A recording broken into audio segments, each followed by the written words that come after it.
So, grabe yung nangyayari kay Presidenta Duterte, no? So, pagkatapos niyang ihain yung kanyang sarili from 2016 hanggang 2022 bilang ating presidente ng Pilipinas, which is talagang ako mismo bilang mamamayang Pilipino, naramdaman ko yung pagbabago talaga ng Pilipinas. So ito na nga tayo, ikinalulungkot natin yung nangyari sa kanya dahil matanda na nga siya.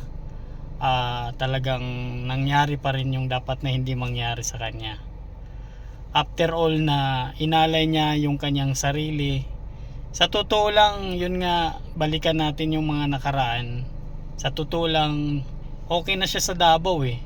Mayor siya sa Davao, peacefully yung Davao. Pero ang mga mahihirap katulad ko, isa tayo sa mga nagluklok sa kanya. Isinisigaw natin sa kanya ang kanyang pangalan. So ginampanan lang niya yung sigaw ng sambayanan na tumakbo siya ng presidente para sa pagbabago ng Pilipinas. Kaya lang talagang nakakalungkot. So yun nga, ito pa yung nangyari sa kanya sa edad niya ng 80 years old. Talagang nagtagumpay pa sila para dalhin nila si Tatay Digong doon sa The Hague, Netherlands. Ang point ko lang naman dito ay talagang kaya rin nagsalita ako dito sa aking social media platform. Sobrang awang-awa ako dun sa matanda. Matanda na yun eh.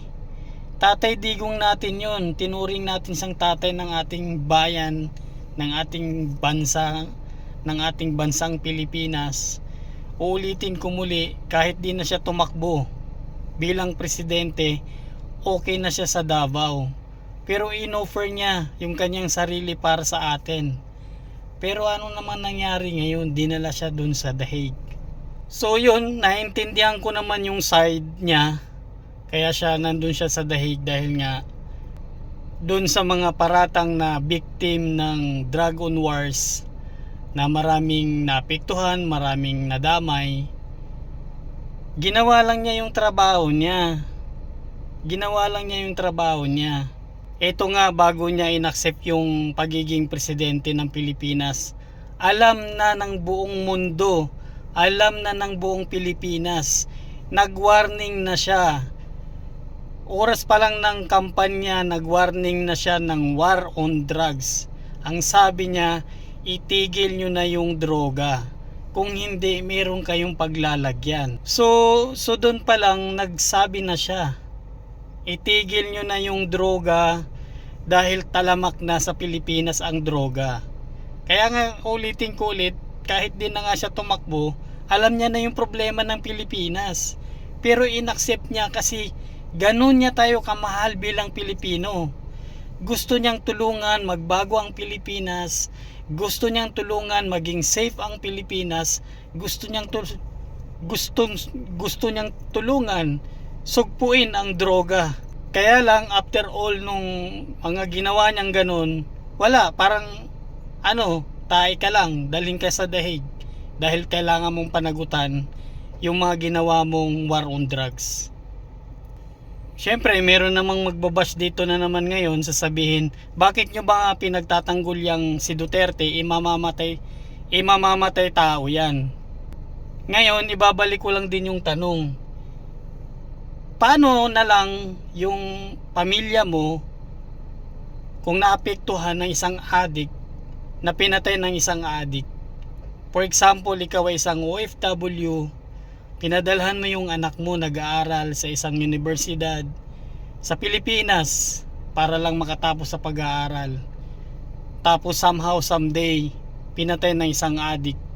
O kaya meron kang isang anak, nirape ng isang addict, pinatay pa ng addict.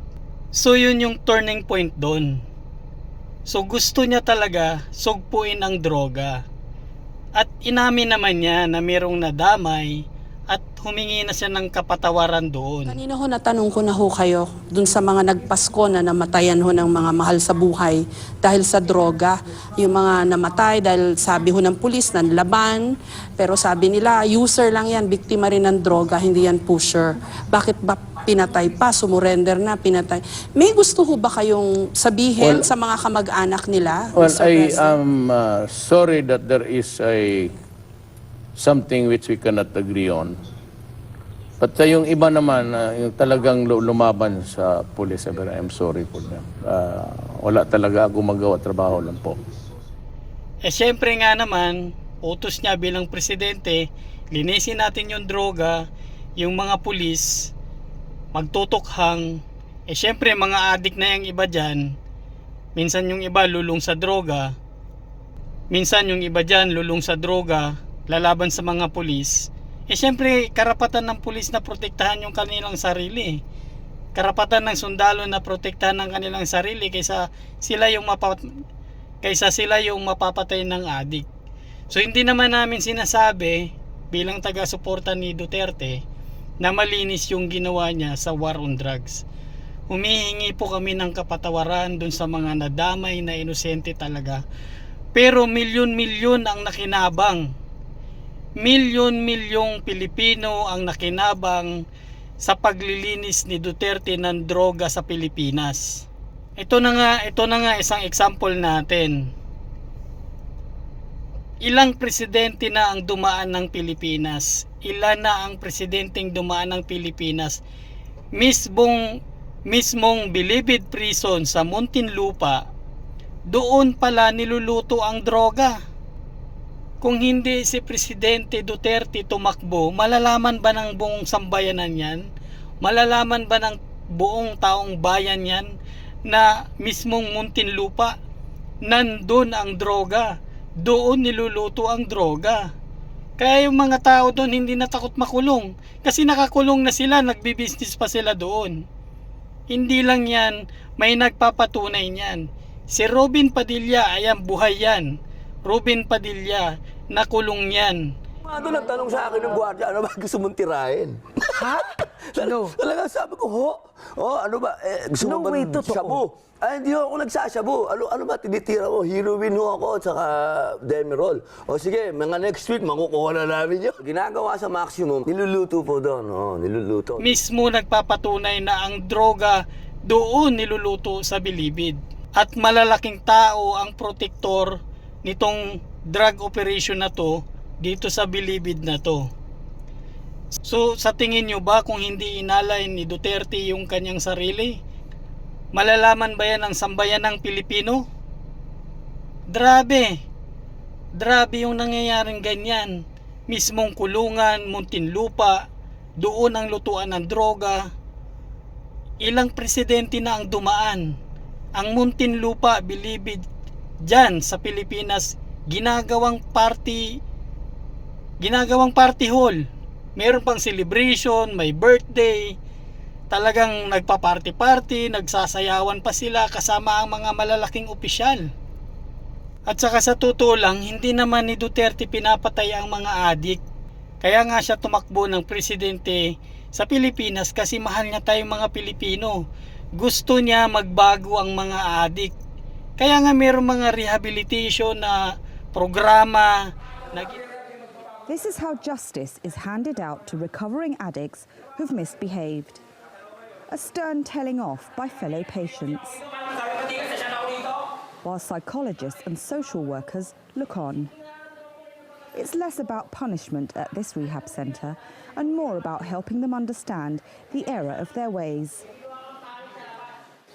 The idea is to monitor the health of the 850 men, women and children who will stay here for the next year or so, and to reward them for good behaviour, while instilling a sense of duty. This man does not want to be identified.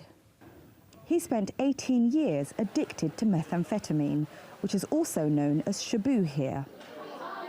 He said police told him if he didn't give up drugs, they'd kill him. Masaya po ako dahil kasi I'm happy that I'm here because 3 of my friends are dead. My parents sent me here so I could have another chance. In the morning, we exercise. Then we have some counseling. They try to help us and teach us how to trust people. Na ginagawa nila. Ang problema lang talaga, dahil sa politic issue, ang daming isinamang mga pangalan na libo-libo na napatay daw ng war on drugs. Ibalita nyo naman yung mga nagbagong tao. Ilang libo yun. Under rehabilitation program.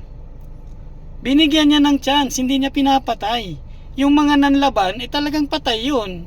Kasi alam nga mamamatay yung pulis at sundalo na mga nagtutukhang. Talagang nakakaawa si President Rodrigo Duterte. Inalay niya ang kanyang sarili, binuwis niya ang kanyang pamilya, tapos ito yung isusukli natin sa kanya. Yung iba dyan makapag-vlog lang, sabihin si Duterte mamamatay tao, deserve niya yan, madala sa dahig. Pero kumustahin naman natin yung mga taong natulungan niya. Tayong mga Pilipinong natulungan niya. Milyon-milyon ang mga taong naprotektahan niya. Milyon-milyon ang nakinabang. Sa panahon ni Duterte, lalakad ka dyan sa Manila, talagang wala nang issue. Authorities say the effect of the war on drugs could already be felt in the streets and barangays. Para sa amin, malaki ang pagbabago. Minsan sa loob ng 1 buwan, 2 buwan, 3 buwan, wala nang hold up eh. Malaya kang maglakad kahit madaling araw. Active yung mga pulis, nagpapatrolya. Kahit sa korupsyon, nakikinabang tayong mga Pilipino. Milyon-milyon.